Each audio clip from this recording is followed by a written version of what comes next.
I've got many more. Many more days. They may be working some. And I'm gonna take off 2 weeks before I start those summer days. Good. Get up here and sit. Tom said, see you. I feel like we're right in front of you. Is your microphone on, Bradley? I believe it is. It is. Okay.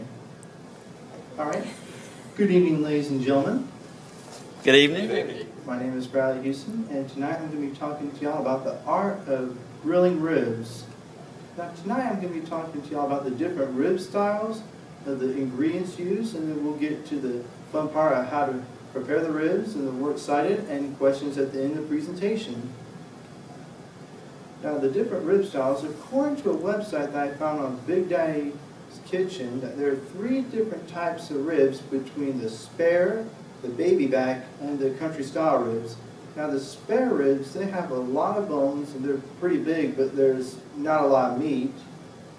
With the baby backs, they tend to be smaller, but they contain more meat. And the country style ribs, they have a lot of meat, but most of it's just fat, and it's bigger in comparison to the baby backs. And tonight I'm going to show you how to cook one of my personal favorites is the baby back ribs. Some of y'all's personally, they have different tastes. Now for the ingredients, for the rub and the barbecue sauce, now you can either do some research on the internet for your favorite barbecue recipe, or you may find it in a cookbook, or you may find some at a grocery store, along with the rub and the barbecue sauce. All right, according to an article I found on Almond Trout, we're going to be removing the silver membrane off the ribs. If we leave them on, that the membrane, it just causes the flavors not to lock into the ribs, and it just gets hardened. And before we do that, we'll be washing our hands thoroughly for safety precautions, and we'll be washing the meat. And after we paper towel dry the meat, we'll be taking off the membrane, making a small cut with a sharp object, and try with a paper towel, pull as best you can into a straight line. If there's some that's left over, that's okay. You can get another paper towel and pull out from the side. And then after the membrane is removed, we'll be providing 2 lines of mustard, getting it nice and coated. Then we will provide a generous proportion of rub and spread them across with our hands, and we'll be making sure that every inch is covered, and then we will be preparing to put on the grill. Now for the grill, tonight I'm going to show you how to use a Kamado Joe, and according to an article of Moisture Meat, that the Kamado Joe, it's insulated where it keeps track of the heat, almost kind of like an oven, and also has a wood flavor. After we have the charcoal set, we'll be lining with our paraffin cubes, and then once the flame is going up for a little bit, we put some wood, apple wood, of some of y'all's preference, and then we will have the temperature set. The target range is to have it between 225 and 250 for grilling reasons. And then once we have the ribs, we would take them outside and put them on a rib rack. And a piece of advice before you use the rib rack, provide some nice coating of vegetable oil to make it a little bit easier to remove the ribs. And then we will let it sit for 3 hours, occasionally monitoring it, whether if the temperature is above or below, and make the proper adjustments with the vents.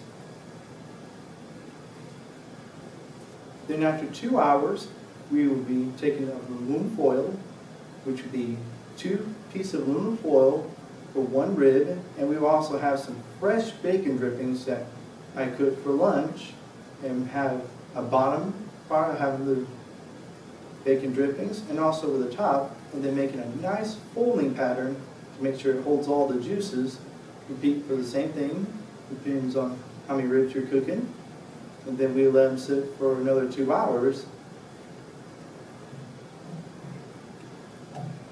And then after 2 hours has been set, we will remove the foil, properly disposing the foil, and then we will get to the saucing with a sauce of your choice. and we will sauce them for an hour, but saucing every 5 minutes to get 12 nice coats, front and back, and vice versa. Then once we're done saucing them, we're going to be having a cutting board. We take them inside, and you can either put a piece of aluminum foil over and let them rest just a little bit, or you can have them cut well prepared between the bones so you have a nice clean presentation and have with your sides. In conclusion to this speech, that there is no wrong way to prepare ribs. However, it's best to go low and slow with the 3-2-1 method of the grill or any other cooking style. And here's the work cited. And any questions?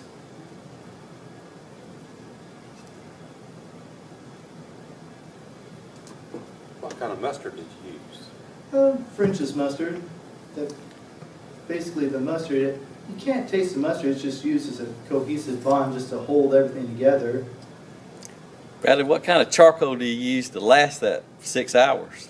I use the lump charcoal.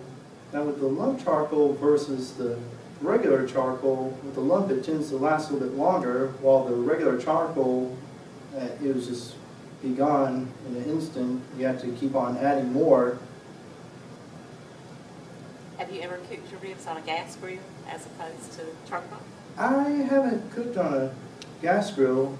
I mostly cook in either oven or charcoal, and the charcoal, from what I saw in the research, that with a gas grill it tends to heat up a little bit more, and there may be a risk of having your meat be overcooked.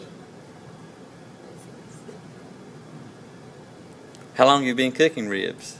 I've been cooking ribs for about 5 years. But my dad has reintroduced the new topic, a rib.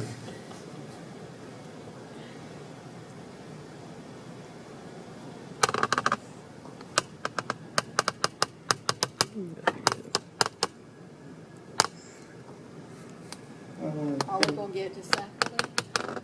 We are. I want to thank y'all for y'all's cooperation, your speech, and there's a meal that's provided for all y'all. Oh, that's one. Okay. Okay.